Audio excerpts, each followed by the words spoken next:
Hi friends, అందరికీ నమస్కారం. ఈ వీడియోలో ఆధార్ ఎక్స్ఎంఎల్ ఫైల్ ఎలా డౌన్లోడ్ చేయాలో, ఎలా జనరేట్ చేసుకోవాలో మీకు చెప్పబోతున్నాను. ఈ వీడియో కొంచెం ఫాస్ట్గా ఉంటుంది, ఒకసారి చూడండి.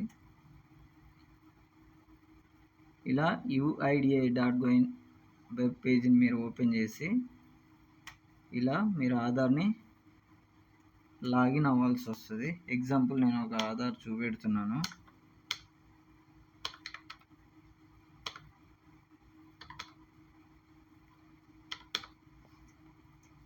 ఇలా ఆధార్ నెంబర్ ఎంటర్ చేసి క్యాప్చా ఎంటర్ చేయండి.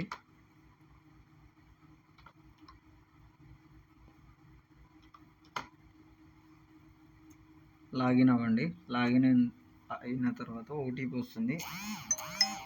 ఇలా ఓటీపీ వస్తుంది.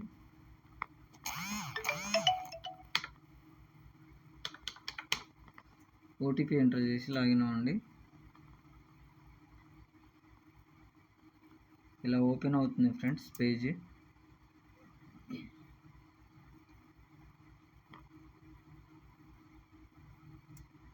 ఇక్కడ చూడండి, ఆఫ్లైన్ ఈకేవైసీ అని కనబడుతుంది కదా, క్లిక్ చేయండి.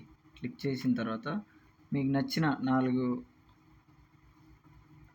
నంబర్స్ని, డిజిట్స్ని మీరు సెలెక్ట్ చేసుకోండి, మీ ఇష్టం అది.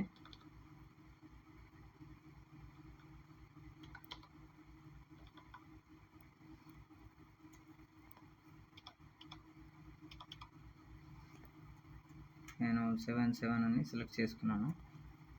డౌన్లోడ్ చేయండి. డౌన్లోడ్ అయిపోయింది ఆల్రెడీ. ఇలాగో ఓపెన్ అవుతుంది ఫ్రెండ్స్. ఇది offline KYC and XML file. ఇలా మీరు డౌన్లోడ్ చేసుకోవాలి. డౌన్లోడ్ చేసుకున్న ఫైల్ని ఓపెన్ చేయాలంటే మీరు అంతకుముందు షేర్ కోడ్ అనేసి మీరు సెలెక్ట్ చేసుకున్న నంబర్ని పాస్వర్డ్గా మీరు ఎంటర్ చేస్తే ఓపెన్ అవుతుంది ఫ్రెండ్స్. మళ్ళీ మీరు ఇలా లాగౌట్ అవ్వచ్చు. Thank you friends.